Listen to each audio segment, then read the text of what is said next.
questions for Joe? Joe, how has Kristaps progressed over the last couple of days? Was he able to get into practice a little bit yesterday, and could he be possibly back Monday? He didn't practice yesterday, but he got on the court before practice. And status hasn't been updated as far as if he'll be ready for Monday, but he feels better than he did before, and so I think we'll just try to continue to take it day by day and see how he feels.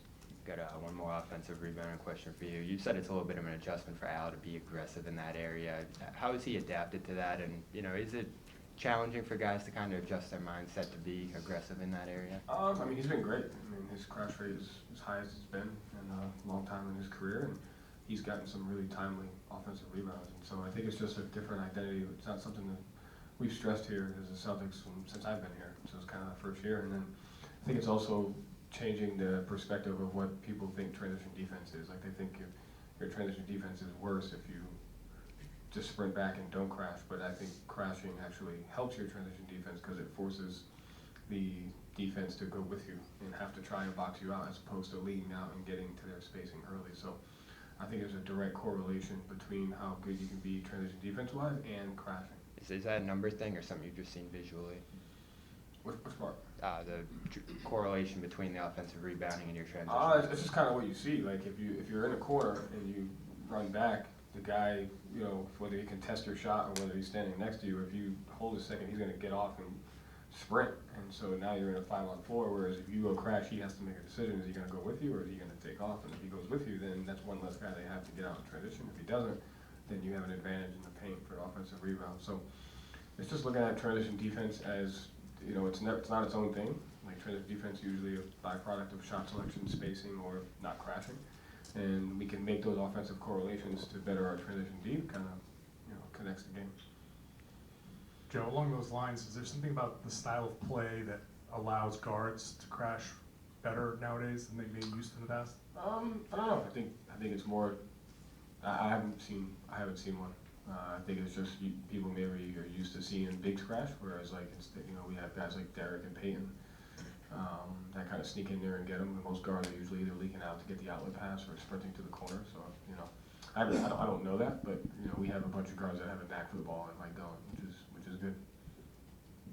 Joe, what's your take on your relationship with other coaches? Obviously, the situation with Toronto, where Darko had an issue with the challenge, and then you talking with Donovan the other day. Like, do you want is it good to be friends with those guys, or do you not care because you're such a competitor and they're on the other team? Like, how do you approach your relationship with other coaches? Can I say this nicely? I don't care. But That's I nice. also have respect for people. Like, I learn from every coach. Like, I think there's a lot of great coaches in the league. I've studied what other teams do, but as far as having like an off-court relationship with a coach, I don't. That's like the last on the list. Coach, obviously with apropos Philadelphia, James leaving, Tyrese does more ball handling now, and how has he changed and how identifying him defensively? He's been empowered to have the ball in his hands. His usage rate has gone up.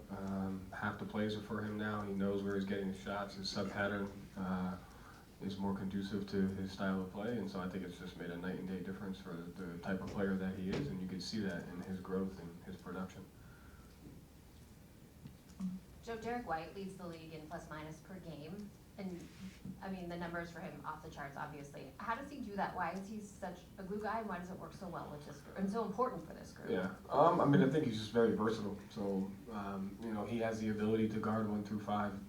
We have the ability to play different matchups with him, and then offensively, he can both be a facilitator. He could score in pick and roll, and he can stay spaced and catch and shoot shots. So, just a really, regardless of the lineup that's out there, he can make a positive impact on the lineup because he can go back and forth of does he need to score, does he need to pass, does he need to defend, how are we defending? So he's just, he's good at that. Joe, just with more big picture with Drew, he's sort of been around for a couple of months now, and we can sort of see what he does on the floor, but I'm just wondering, as you get to know him a little bit better, how have you been able to maybe lean on him a little bit and learn about what he sees, the tendencies, defense, because he's an intelligent guy, but sometimes we don't get let in as much as some other players.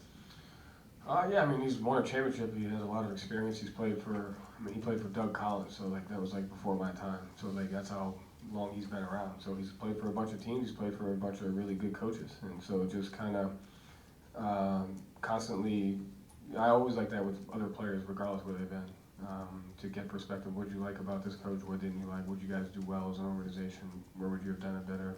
So that we're constantly having like a free-flowing conversation about how we can maximize our organization, really. So he brings a good perspective to that. Thank you, Joe. Thanks.